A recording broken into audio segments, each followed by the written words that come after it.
Hey, I'm Paul, and I'm going to walk you through the profitable provider plan. Now, this is exactly how we take providers who genuinely care about their clients, want to operate in an ethical manner, but want to grow a business that will scale and help more people.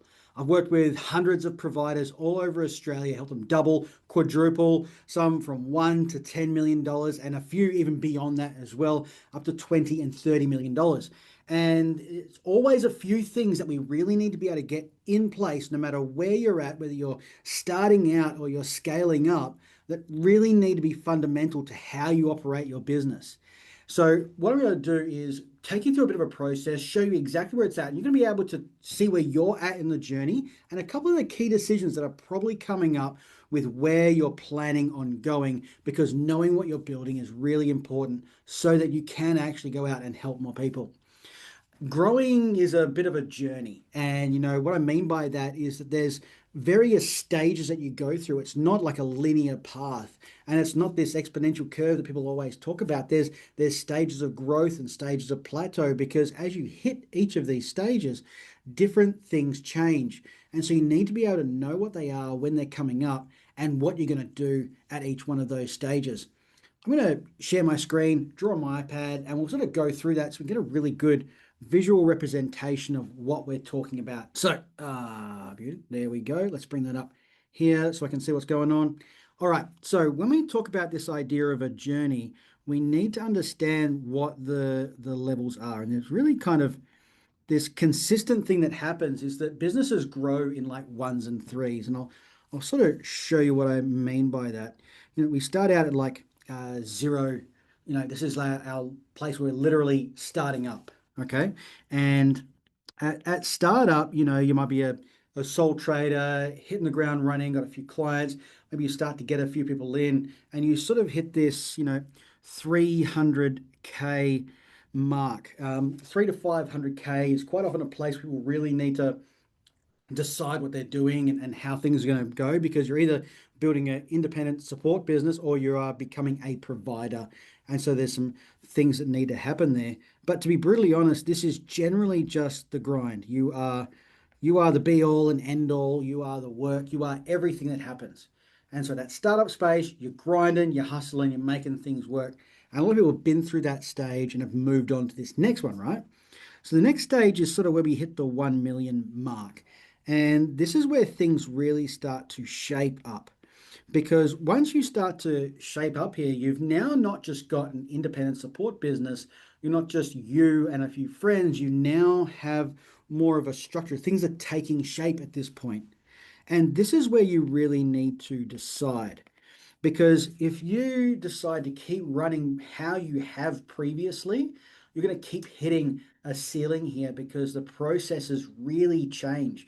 The model of how you operate, the model of how you bring in staff, how you bring in clients, how you report, all the stuff you're doing there rapidly changes. So we need to have a really clear understanding of what that next shape of business looks like, right? Then once you get beyond this stage, you've got a few things in place. We've started to systemize a few things. You hit around 3 million. And this is what tends to be a bit of a sweet spot, but it can be like a plateau period. And so this is where things tend to speed up, right? And at that speed up stage, it's kind of like people can get the speed wobbles around here, right? And you ever seen one of those guys on like the downhill skateboards? You can get that speed wobbles, but you really need to commit, because now it's not a small business. You're starting now to have major impact on multiple people's lives. You've got some administrative management in place. You've got probably a couple of levels of team in there. Maybe you're operating still house, you have multiple still homes. This is now something that's much bigger than you and what you can have a handle on all the time. And so as things start to speed up, problems start to speed up, hiring starts to speed up, onboarding starts to speed, everything speeds up. And so you need to commit and lean in at this point.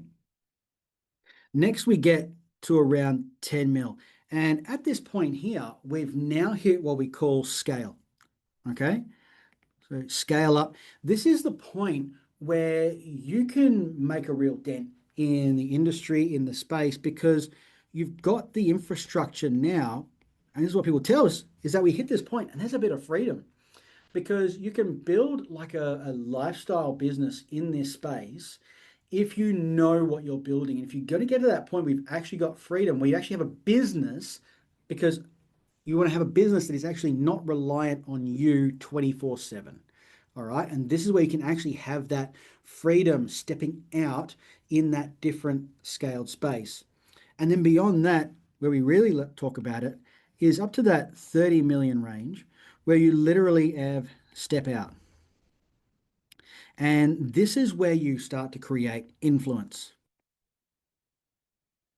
right? You can start to influence decisions that are being made at a certain level because of the amount of market share you have at this point. You start to influence policy, you start to influence other providers, you start to influence the local market, even maybe, local government things that start to happen at this point here. We've seen it pretty consistently. You get up to that between 10 to 30 million dollars, you start to create a dent. It can actually make effective change in different spaces.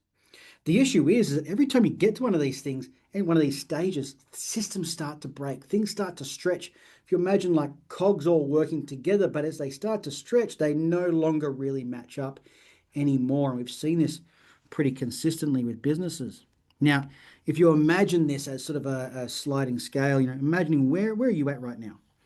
Are you in startup? You got just a couple of clients, maybe a couple of people working with you. You've hit that grind stage, the shape up stage where you really need to decide, what am I building? Am I building a larger provider, or am I going to stay in this smaller stage where we got very, very manageable, just me looking after everything with a bit of help, right?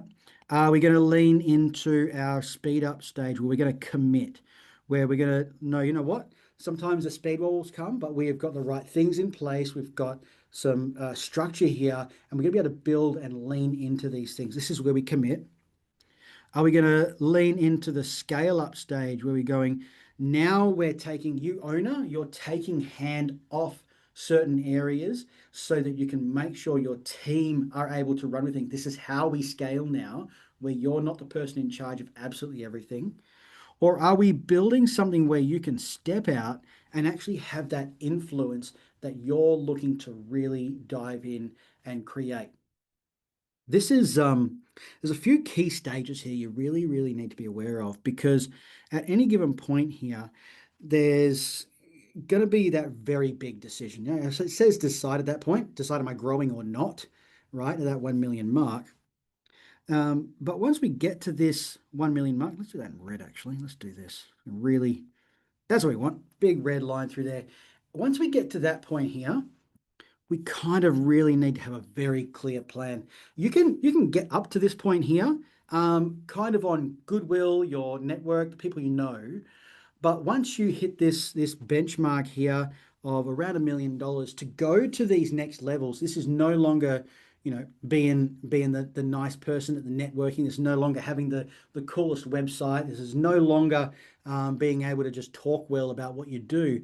This is where if the systems aren't there, you will struggle, you will hit a wall, and you'll wonder why can't we get past this point? I've always done so well up to now. Why can't we go beyond here? Because this is where our structure really starts to dive in. And this is why we created Profitable Provider. For the businesses that are heading beyond this point and wanting to be able to scale up into that area of really committing, seeing freedom, and then even into influence. And we've walked with a bundle of people through this stage here. I think of, Sandy when she started with us, she was she was literally down here in the good old grind stage, really hitting it quite hard. And as she sort of started to grow and implement some of these things, we just saw her step up and up and up and up. And she's built something that is just now going beyond her, the team, the systems, the processes. And over a couple of years, she's created this business, which is responsible, sustainable, and creating something amazing. Each one of these stages is a place you're going to get to, but if you haven't got the right structure to be able to hit this, you're going to hit each one of those barriers like a brick wall and not really know what's going to hit you. So what I'm going to do now is I'm just going to take you through a process, and we're going to go through a model, right? And the model here is basically how we've worked with hundreds of providers to create the business that they actually want to grow and is going to get the results they want for people. Bring up a different screen here. Here we go. So this is just a bit of a process we're going to go through. I'll walk you through it as we do. But as we go, I want you to sort of join along with me here. If you've got a pad or a pen, I'd love you to sort of draw out a bit of a circle. If not, literally just list some stuff as I go through and build this out with you. But let's get really clear here. I don't know about you, but I like business. I love business. In fact, I think it's an amazing tool that we have to actually affect change. And businesses need profit, right? And we need profit, but we need it without the burnout. Okay. And you might be watching this now going, man, I'm already there. I've hit burnout. I blew past that ages ago.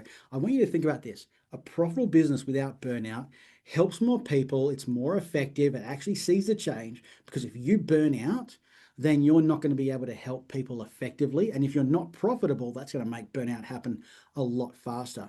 But when you profit well, and I don't mean profiteering, I mean profitable. Okay, so you've actually got the appropriate amount of profit, and 2%, by the way, is not appropriate. That's insane business practice. We need a profitable business that you can actually have margin so you can actually help people invest in the growth, invest in the training, invest in the people you're working with, and have plenty left over for you to be able to live an effective life and a great life and not always be chasing the tail and always worrying about the tax office.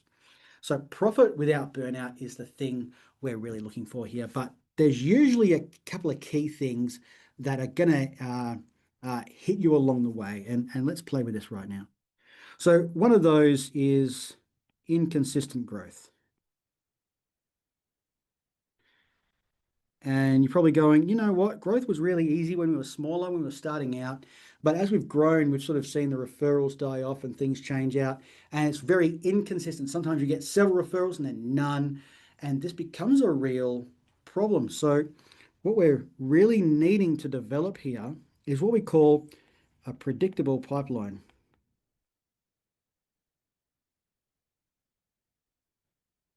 And there's some horrible things that go on in the space, fee for referral, all that sort of stuff. But we can actually create a sustainable pipeline of growth. Now, when we talk about growth, we're not just talking about participants and clients, we're also talking about staff.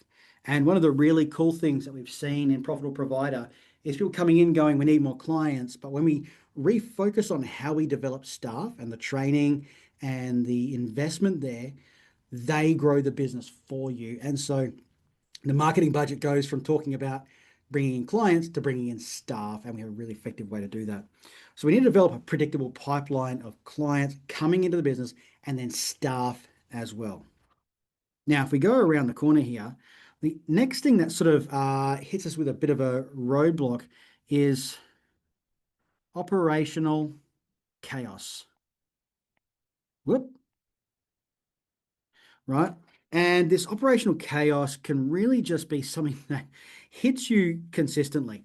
Um, as you grow, you're going to have more compliance, you're going to have more systems, you're going to have more finance, you're going to have all these things in place and people needing to support that and systems to support that as well. And as the business grows, the operational strain is going to consistently grow. The problem is it quickly becomes complex.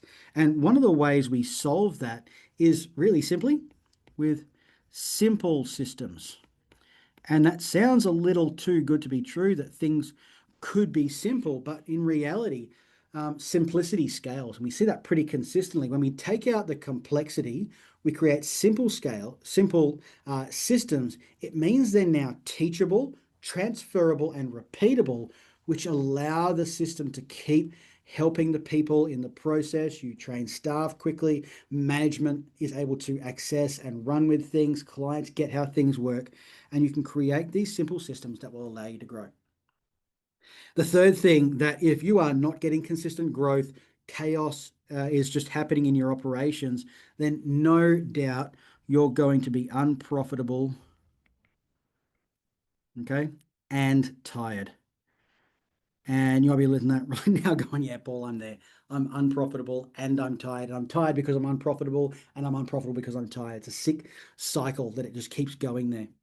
And this is a place that so many people get to because what you did before no longer gets you where you want to go. And so you're hitting this brick wall pretty consistently.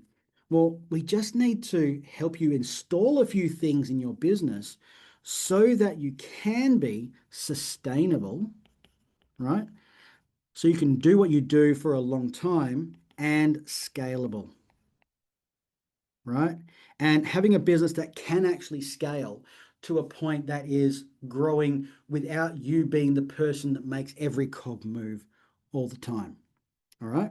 So what we've got here is the goal that we're looking for here, right? We've got the goal here, which is profit without burnout. We've got the idea of these are three things that are really creating a bit of a problem: inconsistent growth, operational chaos, and you're unprofitable and tired. We know we need a predictable pipeline for staff and clients. We need simple systems that are repeatable and transferable, and we need a sustainable and scalable process for our business.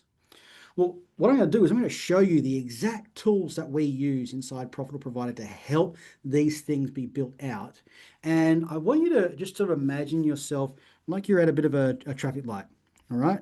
We know traffic lights, we've got, the green, we've got the yellow, and we've got the red. All right. Now, no prizes for figuring out that if we're talking about something that is green, green is good. We're good. We're here. This is working. It's functional. This is how we need it to be. If it's yellow, we're going, it's there, but it probably needs to be shaped up, or I'm not really sure. And if it's red, you know what? This is not working. We need to actually focus on this now. So as I go around the outside here, I'd love you to just jot down whether you just give yourself a bit of a note. This one's red, this one's yellow, this one's green. If you're really on it, you've got some highlighters or something like that, but literally just RYG if you want to. But write these down as we go through so you can sort of just grade yourself, see where you're at, so you know what the next thing is you're going to work on. Cool? All right, let's get the blue one here. Fantastic. So here in regards to our predictable pipeline, we need to have a couple of things in place. Now, most people go, well, we just need more clients. No, you don't, because more clients into an unprofitable and stressed out business is going to make it sink faster, okay? So what we really need is a really good snapshot of where the business is going. We call that the roadmap snapshot. And it's a really simple one pager that tells us what's happening in the business, where we're going, and how we're going to do it. That is a transferable piece of information because we've seen pretty consistently as you bring people into your business, your why gets lost. And the owner of the business just becomes another owner to the support worker. And there's this disconnect between the owner who started with the best of intentions. You started this to make a difference. But as you grew, things got stretched and you started having to make harder decisions. And now the support worker who didn't start with you, we're now a couple of years down the track, they're separated from you. They don't understand the why, your passion, your drive. And that snapshot's been lost. We need a clear roadmap snapshot. So we've got a very clear plan of where we're going. So then we're going to build out our trust engine. And I've seen so many businesses operating, hey, we'll get you 30 leads a month or you don't pay, or, we'll build out your pipeline and we'll give you all these automations and all this sort of stuff. The problem is so many of those are just based off old tools, old tactics, and to be honest, many of them are completely unethical. And if you look at the marketing guidelines for disability and aged care, there's a lot of things that they are swinging way past. All right. What we want to do is build an engine for trust. And that is really around getting your brand visible, but not just going, oh, here's our mission statement. Look at us. We're so good. People don't trust that. They trust the human and they trust the connection and they trust the why. And so we're going to build an engine that gets that out there consistently and helps people understand and go from cold, I don't know who you are, to warm, you are someone that I need to find out more about, to hot, I need to work with you. Whether that be the participant, their family, the support coordinator, the NDIA itself, building that trust engine is going to bring you leads and referrals and staff on repeat. And then we need to have what we call the market leader formula, right? And as I said before, when the owner is distant from the business, like everyone only ever sees the logo, you're just another business, and most of the logos all look the same. But if we get you as the leader, getting founder-driven content, founder-driven voice visible, then you're going to be connected. And there's just a bit of a formula that we install in your business to help you get visible, seen, understood, and loved in the community. All right. So really quickly, let's pull back for a second. On those three there, there we go. On those three there, just quickly go through now. Maybe you got a bit of a highlighter or something like that. Maybe you go, you know what? I've got a pretty good idea of where we're going now. I'm green. Like that's easy to communicate exactly what we do, how we get results. This is why we started. That's all documented. Or maybe at least it's in your head and you're going to get it out on paper like right now. The trust engine, maybe going, you know what? All our marketing right now is just literally our logo or some generic photos, and all we do is talk about ourselves. That's not building trust. So maybe we're red on the trust engine. And the market leader form, well, maybe you know what? You're out there and networking and you're getting known and you're talking about things, you're connecting, but we probably not where it needs to be. That might be yellow. Okay. Amazing. Let's jump on to our operational chaos and how we're going to solve this with some simple systems. All right, blue pen, here we go. This is where we really need to dive into an operating playbook. Um, this idea of having a central source of truth for your business allows you to systemize how you operate. All right. Nobody wants to be seen as the machine of a business. However, the analogy of things that work together for a specific outcome is exactly what we're looking for. And when we talk about how we interact with people, this should be in our playbook, not just in our handbook that we hope our support workers read and we hope our service delivery manager understands, but actually, this is how we interact with people. This is why we do certain things. This is how we operate. This is the system that we use. This is the process we install. These are the people that we work with. Having this playbook is your central source of truth, which allows you to have a very clear growth strategy that is repeatable for your business. Then we need to obviously have a very clear quality and compliance process, all right? Our compliance shield, because, as Tanya Gomez will say, compliance is the benchmark baseline. We need to have quality as the standard. And so looking at this as with the right things in place, the right cadence, you're going to be able to have the process by where you are perpetually compliant, but also operating at a level of quality above that as well. So we want that compliance shield to actually be your quality shield. All right. And so it's creating that process and that cadence of making sure it's built into your business system on a repeatable basis so the right things happen at the right time. And then we need to look at our capability. Now, really quickly, capability builder. I didn't say capacity. All right. Yes, I'm sure you have capacity. Everyone has capacity. We want to look at the capability builder because you know what? You can't actually service everyone. And as much as you want to be able to help everyone, your skill sets, your team's skill sets, the legalities of around which services you can offer are actually more limited. And so we want to be able to go, this is who we can service, and these are our capabilities, and this is the bell curve of where our services operate. So we're going to be a leader in this space, but understanding that capability, how we train people, how we keep them accountable, how we work with them in regards to our quality, this is all how we operate a simple system in our business. So let's go through and look at these. Let's grade ourselves here. Maybe we look at the operating playbook and we kind of go, you know what? Everything's kind of up in my head right now, and everyone does things a little bit differently. So maybe I'm red there at the moment. We look at quality shield. Maybe you go, you're registered, and you've got those things in place, even if you're unregistered, you can operate as though you are, but you should be on the pathway to going down that track because that's coming. But maybe kind of go, you know what? I'm pretty happy with where we are quality wise right now because our compliance in place, it's repeatable, we're good here. Let's call that green, right? And then we look at the capability builder, and maybe you're really spread thin. You've got lots of different people working with you, and they've got lots of different skill sets. Are they documented? Maybe you've got great capability, but it's not really clear. Let's go with yellow here. All right.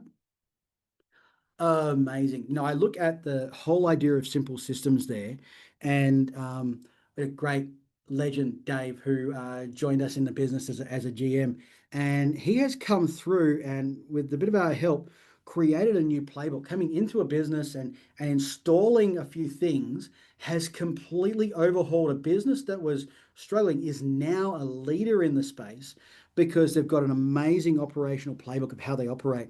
Quality is at the top of how they operate, and they understand their team's capabilities. They've installed that, and now they're leading the way. And their business has like doubled in the last 12 months to just do amazing things. It's really, really cool. Now, this might be where you're sort of waiting. Hey, Paul, come on. I'm profitable and tired. Let's get here and actually figure out how we're going to make this thing work. Okay, I hear you. We're there. One of the things that I don't think I can ever enforce enough, but it's a tool that will always help you no matter what you're doing in business here, is developing a system for measurement. And we call that the dashboard advantage. Mhm. Dashboard advantage. Let's spell it right. And it's like an unfair leg up that you get being able to have your dashboard visible. And this is a way to see metrics, see the numbers in your business on a regular basis, not when you go and do your tax with your accountant and hoping that your accountant, as you've just palmed all your financials off to your accountant and hoping that they're going to like help you there. It's not their job. Their job is to tell you if there's something wrong so that you can go and fix it, not to keep you accountable to it. And so having the dashboard there of, where's our profit margin at the moment? What's our monthly revenue at? How many hours are we doing per month? What are our metrics on like late turn-ups for staff? All these numbers allow you to have such insight that you can make decisions because most providers I'm talking to are experiencing massive decision fatigue. I don't have enough information from all these things, let alone the NDIA and the aged care and how they're going to operate that and what your compliance looks like. Having the dashboard gets you everything in that one clear spot. We can go, oh, this is where we're at. This is up. This is down. Here's why. That allows you to make great decisions, not have to use guesswork. Then we need a communication rhythm, comms rhythm, right? And this allows the right information to be transferred in the business effectively and well, not just with, staff to clients, but internally for staff, with, from clients to management, whatever their role is there, having effective communication rhythm allows the right things to happen at the right time and the right people to have the right information because I don't know how many 3-hour meetings you want to sit in with zero outcome, but having the right communication, having at the right time with effective outcomes gets things done fast. So you're not going, oh my God, another meeting to go to. No, you've actually got a clear plan. This is the outcome we're reaching. This is how we're going to get there. And this is what we're going to do post meeting, right? So having a very good communication rhythm and the systems, whether you're using in-app software or other communication tools and phones, understanding the boundaries involved with that, making it work effectively is going to keep you compliant with quality, but also make things work well. And then we really need to understand the idea of force multipliers. And this is where we start to look at things like AI and automation and virtual assistants and crew about how we actually utilize people and tools and systems and processes for greater leverage on how we do things. For instance, if you are a founder operating in that $3 to $7 million space and you are personally managing your calendar and your email, we really need to look at getting you an executive assistant as a force multiplier for your time so they can handle a lot of that back office stuff and get you freedom to free up like a day a week when it comes down to your time. Or maybe you're utilizing several pieces of software, but they really don't talk to each other well enough. And you go, oh, maybe I'll go buy that piece of software now. No, there's probably integrations already involved in what you're doing that we could create connections and API integrations that would mean you could probably even get one of your team to not have to do that lazy data work and give them a higher leverage role because the automation will just do it in its sleep. Okay. So thinking about where you are on that sustainable and scale side, let's have a look here. So dashboard advantage, I'm going to hazard a guess. Most people aren't measuring things as well as they really should be. So I'm going to give that one a red. Okay. Communication rhythm. Maybe you're looking at this and going, oh no, we've got a bit of a process here. Our meetings run really long, but it's a bit of a problem. Maybe we'll call that one yellow. And the force multiplier, you know what? I've been really holding off with AI and I'm really worried about it. And, automations, integrations, we've changed software 3 times and let's call that one red. All right. So what we've got here now is we've got a bit of a picture. All right. We've got an idea of a couple of greens, a couple of yellows, a few reds, and what's going on right now. And I'd like you to think about this right now. If you had a couple of levers that you could pull over the next 30, 60, 90 days, which ones would they be? They would probably be the reds, right?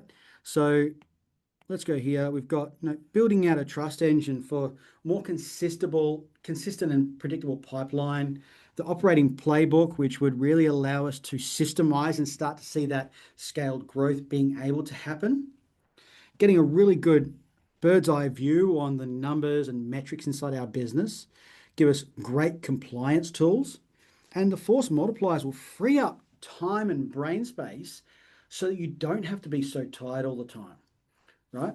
So I guess if you're looking at that and you see a couple of those things, they're probably the levers you're going to need to pull over the next sort of 2-3 months to actually get the traction you want in your business. Now, this is exactly what we do inside Profitable Provider. We coach one-to-one, we coach in masterminds, we train, and the resources and tools that we have actually just kind of install. We can just sort of drop systems into your business. Our GPTs help you get this stuff done really quickly.